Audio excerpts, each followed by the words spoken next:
The movie begins with dreamlike scenes that overlap each other mystically. Dennis Peterson, our main protagonist, expresses his thoughts on how surreal his dreams can be. He tells a story about a dream he used to have.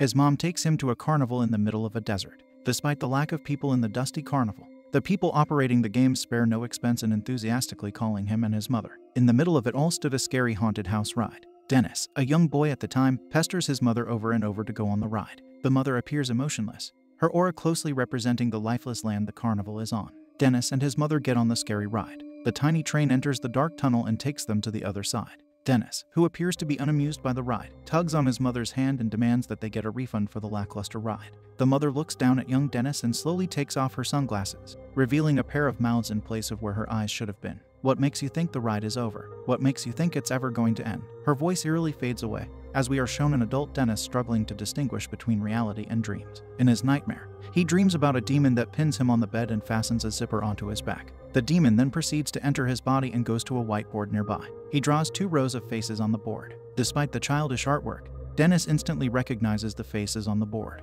The voice and how Dennis narrates his point of view sounds very sophisticated. But then we see a scene with Dennis, his brother John, and his brother's girlfriend Lydia, showing how Dennis is actually a person who struggles with a mental disability. He asks John if they can get some ice cream during their picnic, and John and Lydia playfully tease Dennis about him just wanting to see Susan, his crush who works at the ice cream place. The 3 of them head home after getting some ice cream. When they arrive home, John surprises Dennis with an antique mirror he placed inside his bedroom. The two get into an argument as Dennis does not want the mirror in his room.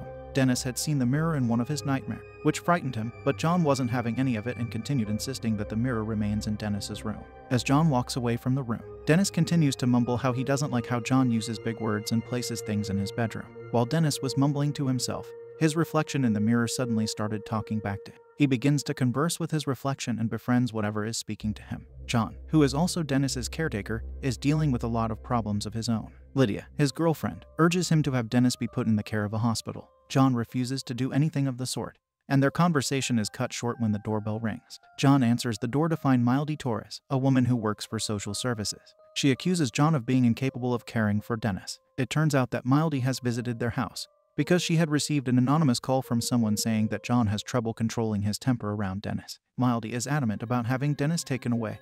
This upsets John, and he ultimately makes the woman leave after their heated discussion. Meanwhile, Dennis continues to have nightmares about the demon who is posing as his reflection. The demon claims that John and Lydia are saying bad things about Dennis behind his back. Soon after, the demon tells Dennis there is a way for him to get smarter, but he'll have to listen to what the demon says. The demon fills his head with disturbing thoughts, and he gets Dennis to eliminate animals. Dennis manages to pull off what the demon tasked him to do, and he starts working in their home's secret cellar. One day, as John arrives home, he hears hammering sounds in the basement and goes there to check. He is surprised to find Dennis wearing safety goggles as if he is working on something. He grows curious about what is behind the cellar door, but Dennis doesn't make him pass through. While discussing with Dennis, John notices some tapes on questionable topics like taxidermy and butchery. The tapes fueled his curiosity even more, but Dennis managed to convince him that the tapes weren't his and that he got his bag mixed up with someone else. Lydia comes to get John shortly after while the two are conversing, and John lets the matter go altogether. While John and Lydia have dinner outside, away from the house, the demon once again talks Dennis into taking more life.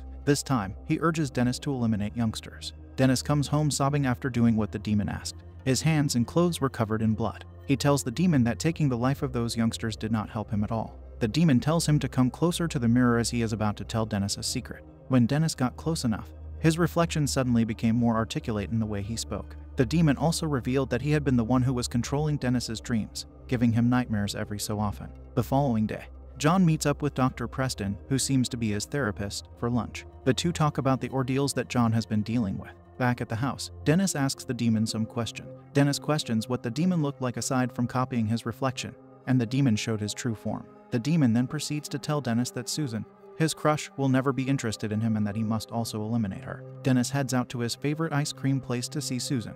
He gets her to write a note for him, and Susan gets confused by what Dennis is implying. Dennis makes it clear that he's asking out Susan, but Susan declines his advances, telling Dennis that it will never work out between them. This makes Dennis run out of the store. However, the demon sends Dennis back to the store shortly after to eliminate Susan. But before Dennis could reach her, Susan ran out of the store and accidentally got hit by a car, causing her to pass away. That night, Lydia and John take Dennis to his favorite restaurant. Dennis asks how the animatronics were able to move when they were in the restaurant. John explains how the animatronics were able to move, but Dennis says that he didn't understand what he said and excuses himself to head for the bathroom. In the bathroom, Dennis spontaneously eliminates a man without hesitation.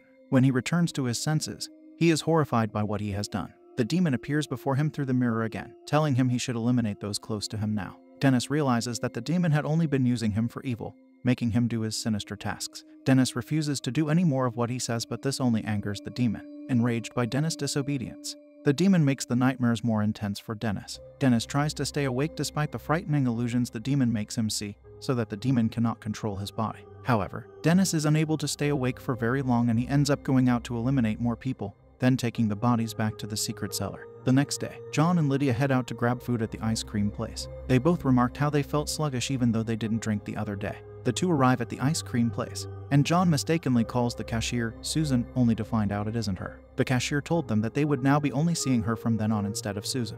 The two of them give each other confused looks before asking the cashier why. The cashier explained that Susan had passed away due to a car accident. Baffled by the discovery, the two of them went to grab food somewhere else. They are met with even more confusion when the people around them act weird, as if the two of them were dreaming the same dream at the same time. They find they cannot recognize familiar faces at their regularly visited places. Back at the house, the demon also urges Dennis to eliminate Mildy. Dennis realizes that he must take his own life, so that the demon will not be able to control him again and harm anyone else. Frantically, he rushes to search for a firearm he had hidden under the bed. Just as he is about to pull the trigger, he is stopped by his reflection, who emerges from the mirror. The reflection then pushes Dennis into the mirror, trapping him inside. The demon had now taken complete control of Dennis's mind and body. Just then, Mildy arrives at the house with two police officers, still trying to take Dennis out of John's care. The three search the house.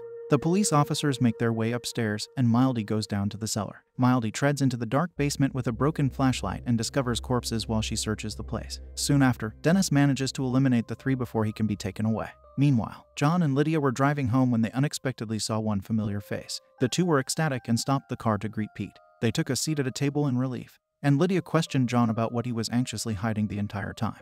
John reveals that Dennis had been a child prodigy. He was once so intelligent that his works were published in the newspaper. One day, he says that the two of them had an argument and that he punched Dennis, causing him to fall down the stairs accidentally. When Dennis had awoken from the fall, his mental capacity was severely diminished, making him the way he was now. John shares that he had felt guilty ever since, that this was why he was reluctant to marry Lydia, because he owed his brother. Lydia sympathizes with John and tells him that if the two of them were to get married, Dennis would also be a part of their family and always live with them. Lydia then leaves to get Dennis so that they can share the exciting news over dinner. Pete, John's friend, sits close to him after he and Lydia talk, revealing that the tapes that Dennis had purchased were indeed taxidermy tapes. He warns John that the bad smell from the basement is from animal. This alarmed John and has him running home. He instructs Pete to call the police and have them over at their house before he leaves. Lydia comes home, and unfortunately, she, too, is eliminated by Dennis. John arrives and rushes to Dennis's room, finding a long ribbon that leads to the basement. He follows the ribbon and enters the cellar. He then sits on a chair with a spotlight on it. Dennis then starts the show by putting on a ventriloquist act with a now stuffed Lydia by his side.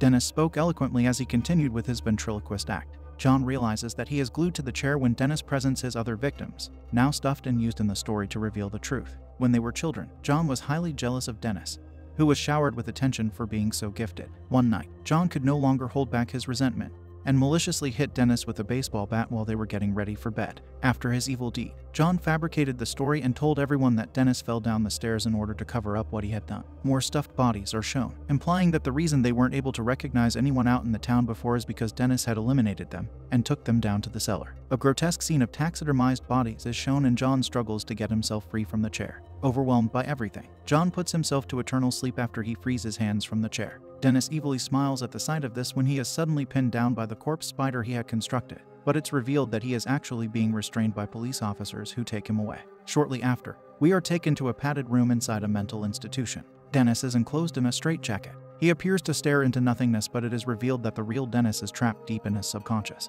only hoping that someday the ride he's having at the scariest haunted house in the world will finally come to an end.